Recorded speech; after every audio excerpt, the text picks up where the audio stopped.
خلیفہ مرګرو ته ویل راځي چې د شپې لږ معلومات کو د کلو کې وګرځو علاقو کې وګرځو چې عوام په څه حالت کې دي د دې خلکو شپه څنګه تیریږي چې وی قتل په پټو کې لارو کې خیمه والے شوی ده مرګرو ته وی ابو موسی اشعری رضی الله عنه نور مرګري وسره دي راځي چې د خیمه لور شوس چل چې وی قتل سړی بهر ناشته د خیمه نه عمر رضی الله عنه سلام کوي ورته وای سوکي اسړی وای مسافر ما ملمای ما سفر کې روانم په زنانه مې د اولاد درد ده په دې خیمه کې دنه ناسته ده عمر رضی الله عنه ورته فرمای نور زنانه شته ورسره نه نه هیڅ کم نشته یو ځای ما یو هغه ده ځانې ورته ونښودو وایي تاسو کښېنئ موږ راځو راغې خپل خزانه کې خپلو ډیپوانو کې وکتل د وړو بورۍ ورسره د غوښې او چربیانې او واز د دی راواخیست را روان خپلې زنانه ته وایي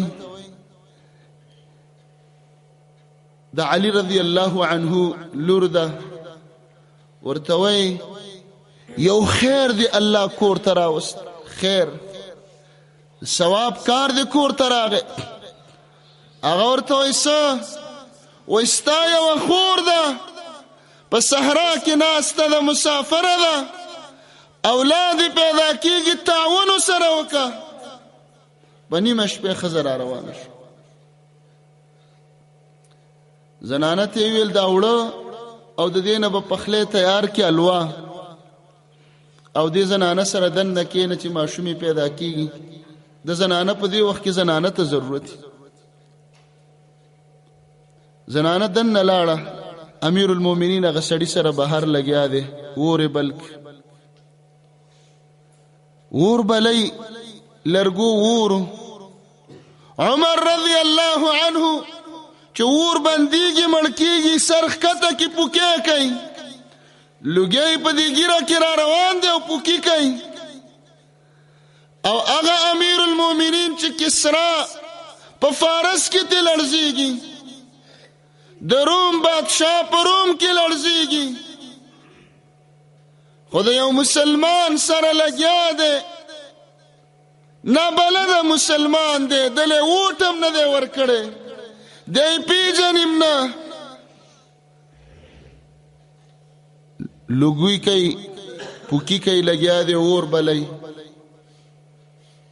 په دې دوران کې دننه زنانه آواز وکړه خپله ښځه د خیمې دروازې لراله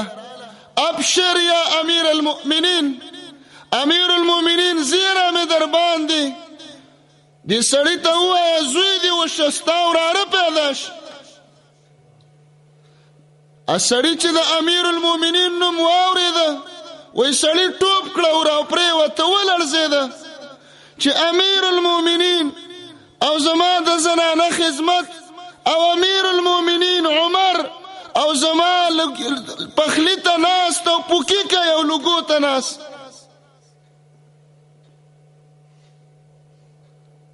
غرض مې دا و چې نبی صلی الله علیه و آله وسلم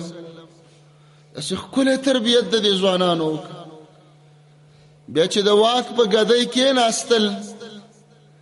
بیا به د رعیت اور ته پوکي کول بیا د رعیت کټوۍ پخولې لګیا